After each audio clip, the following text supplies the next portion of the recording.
Maison de la femme, je vais vous le présenter en 3 points.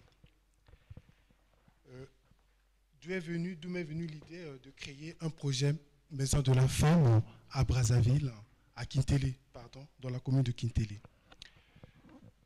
Cette idée s'inscrit par rapport aux principes internationaux relatifs aux réductions des inégalités entre les hommes et les femmes.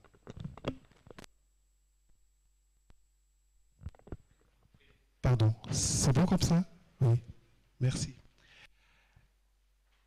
Donc, l'idée de proposer la création d'une maison de la femme à Kintélé s'inscrit dans le cadre des projets de réduction des inégalités entre les hommes et les femmes, dans la famille, au travail, et dans les administrations, partout dans les différentes sphères de la vie. Le projet Maison de la femme, c'est un établissement à caractère social et culturel. La Maison de la femme comprend 3 structures. D'abord, le musée de la femme au Congo, qui comporte toutes les femmes du Congo qui, à un moment ou un autre de leur existence, ont fait quelque chose qui a contribué au rayonnement social, économique, culturel de leur pays. Et une fois qu'on va livrer le bâtiment, dans la section musée, il y aura des séances périodiques d'exposition de toutes les autres femmes aussi africaines. Parce que nous n'allons pas nous limiter seulement au Congo, mais on va périodiquement, par exemple le 8 mars qui va arriver, si le bâtiment a été livré, on fait une exposition des femmes africaines de la résistance, par exemple la résistance coloniale. Et on prend quelques figures légendaires. Et après, lors de la fête nationale congolaise, par exemple, on peut expliquer les femmes qui ont commencé à lutter pour l'égalité des droits. Il y en a dans les Caraïbes, à Haïti, des femmes brûlées vivantes pour réclamer le droit à l'avortement, etc. Voilà donc les représentations périodiques que nous ferons dans le musée Maison de la Femme une fois le bâtiment livré. Mais pour l'instant, le musée comporte 3 figures emblématiques du Congo et qui sont approuvées par le ministère de la Culture et de la Communication.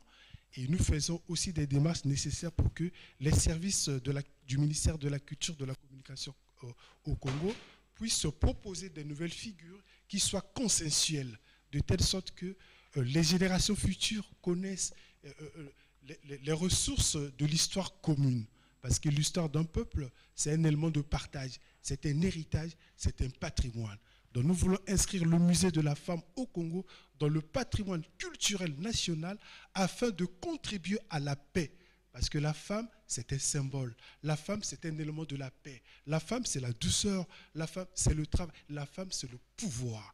Et je l'ai dit dans mon livre, Bannir la polygamie au Congo, combat de la députée Stella Mensa Sassou Nguesso, l'un des éléments qui a déclenché ce projet, combien une femme porte un projet d'abolir des traditions séculaires au Congo, séculaires. Évidemment, c'est difficile à une femme de mener un tel combat jusqu'au bout. Et nous appuyons à travers des éléments de culture pour pouvoir expliquer comment on peut évoluer dans notre société, réduire certaines pratiques qui ne correspondent plus, qui freinent notre évolution. L'autre, voilà l'aspect musée. L'autre élément, l'autre structure qui compose le musée de la femme, c'est la médiathèque. Et nous allons créer pour la première fois au Congo une médiathèque dans la commune de Kintélé. La médiathèque comprendra 2 sections. La bibliothèque classique, où il y a des livres, les livres physiques. Nous sommes auteurs, il y a beaucoup d'auteurs congolais, des auteurs aussi de la francophonie en matière d'Afrique, pour la librairie classique. Mais il y aura aussi la librairie digitale, et ça, la nouveauté. L'importance de la librairie digitale, la bibliothèque digitale, c'est laquelle? C'est qu'on permettra aux usagers congolais d'être au diapason des dernières productions littéraires partout dans le monde. Le livre numérique, par exemple.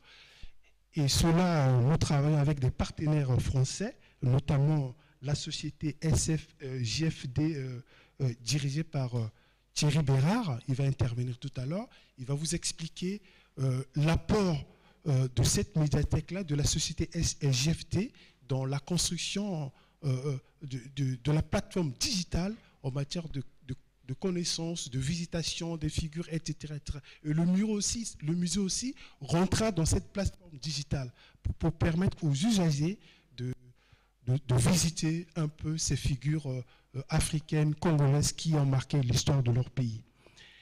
Et la troisième section de la Maison de la Femme, c'est le pôle associatif.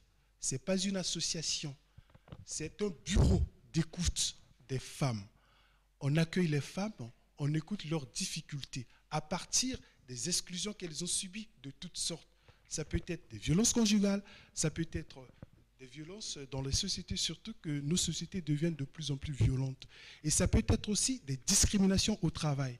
Donc, et aussi des jeunes filles, parce qu'au Congo, la maternité précoce atteint des adolescentes juste à partir dès l'âge de 16 ans, voire 15 ans. Et le pôle associatif, composé des assistants sociaux, des professionnels de l'enfance et de la famille, eux, ils vont accueillir ces femmes-là, écouter leurs problèmes et les accompagner, la réinsertion scolaire pour certains, encourager dans le travail l'entreprise individuelle, comme Madame Bérangine va vous expliquer, l'entreprise féminine, ce qui est difficile mais qui est une richesse. Le pôle associatif accompagnera tout cela. Et pour cela, nous avons des partenaires français, le département des Yvelines, qui nous accompagne beaucoup, notamment la section coopération internationale et développement. Et eux, ils vont nous apporter leur savoir-faire en la matière. La Maison de la Femme, c'est un élément de la paix au Congo. Jadis, ces femmes de paix que vous avez vues dans ces portraits ont porté la République. Selon leurs fonctions, certaines ont été militantes, d'autres militantes d'associations, d'autres encore ministres. Selon leurs moyens, elles ont existé, elles ont marqué le pays. Et aujourd'hui, il y a une reconnaissance nationale qui leur manque. Et à travers le musée de la femme, nous apportons cette reconnaissance-là. Et conformément aussi à la nouvelle politique internationale entre la France et l'Afrique, on demande à ce que les noms des femmes figurent dans de nombreuses places publiques et des rues publiques en Afrique. Au Congo, il y en a à peine une. Et donc, nous ferons un effort à ce que les femmes qui ont marqué l'histoire du pays puissent être représentées à travers la nomination de certaines voies publiques, des places publiques, etc. Je travaille aussi dans le cadre de la Maison de la Femme avec les autorités locales. On lance le projet ici et le plus dur, c'est au niveau local là-bas parce que ça se passe au Congo, ça se passe en Afrique. Et donc nous avons la coopération, la contribution très intéressante de la direction de l'intégration de la femme au Congo qui est affiliée au ministère de la promotion de la femme. Normalement, les autorités seraient là, mais compte tenu des circonstances qui sont survenues dans le pays, ils n'ont pu être là. Donc, nous travaillons avec la direction de l'intégration de la femme au Congo, et eux, ils m'ont dit qu'au Congo, il existe déjà 2 maisons de la femme. La première maison est au centre-ville. Après vérification, en fait, ce sont des bureaux du ministère de la promotion de la femme. Et ça sert, ce sont des salles qui servent aux réunions. On m'a dit il y a une autre maison de la femme qui existe à Kinkala, toujours dans le département du Poul, vers le sud. Et cette maison de la femme est dirigée par la Fondation Congo Assistance de la Première Dame. J'ai dit tout ça, c'est très bien. Qu'est-ce que ça fait? Eh bien, ça fait des réunions de l'association Congo Assistance, de la Fondation Congo Assistance et autres événements. Par exemple, le 8 mars, on imprime les t-shirts, on détermine ce qu'on va faire pendant cela. Alors que le projet que nous portons aujourd'hui n'est pas une réunion d'association. C'est un projet de développement à caractère social et culturel qui accompagne les femmes, qui forme les femmes et qui apporte à la paix au pays à travers la valorisation de la femme compte tenu de tout ce que nous vivons en ce moment. Les pays qui ont mieux réussi, et je l'ai dit encore dans un de mes autres livres, les pays africains qui ont réussi les transitions démocratiques, l'apaisement et tout, ce sont pour la plupart les pays qui ont eu des femmes à leur poste de responsabilité ou des postes importants. J'en ai cité plein et j'en ai même parlé dans une chaîne, une presse ici en France. Le Malawi, une présidence a été femme. La Centrafrique, Madame Samba Panza. Le Libéria, il n'y a plus de guerre civile au Libéria. Et on accepte un peu des transitions, des passages, etc. Madame Stirloff au Nigeria, etc., etc. Donc, en Afrique australe, surtout l'Afrique anglophone, les femmes occupent des ministères régaliens. Ministère des Finances, ministère de l'Intérieur, ministère des Affaires étrangères. En Afrique du Sud, Madame Zuma, épouse président Jacob, a été ministre de l'Intérieur, ministre des Affaires étrangères. Et pourtant, c'est une femme médecin de formation. Au Rwanda, la ministre des Affaires étrangères a été candidate dans la section organisée des Nations Unies pour la promotion des droits de la femme, avant d'être évincée par Madame Michelet, présidente d'Argentine, après avoir fait ses 2 mandats. Et en Amérique latine, les exemples sont encore plus parlants. Au Brésil, on a une femme qui a eu 2 mandats présidentiels et qui a même organisé la Coupe du Monde de Brésil. C'était une femme. Quand on passe la femme, c'est la douceur, c'est la paix, c'est le succès. Et ce sont des éléments, des ressources qui existent déjà, mais que nous revitalisons pour essayer d'apporter de la paix, de la culture, de la connaissance, de l'éducation à notre pays.